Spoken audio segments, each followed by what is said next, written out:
Elo a tajomstvo zdravých zúbkov. Bol pokojný večer. V izbe sa rozliehalo tlmené svetlo lampy a Elo sa práve chystal do postele. Zostal už len jeden krok pred spánkom a ten Elo nemal rád.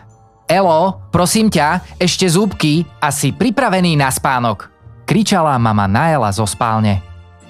Ach, mami, už zase, veď moje zúbky sú čisté a aj tak ma dnes nejako bolí ruka, kričal na ňu naspäť unavený, frustrovaný Elo. Elo sa teda neochotne natiahol po svoju kefku, ale v zápäti si to rozmyslel. Zhasol svetlo v kúpeľni a otočil sa pripravený ísť do postele. To nemyslí vážne.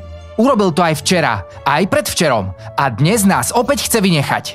To je nehoráznosť, ozval sa rozhorčený hlas za Elovým chrbtom. No jasné, ako vždy,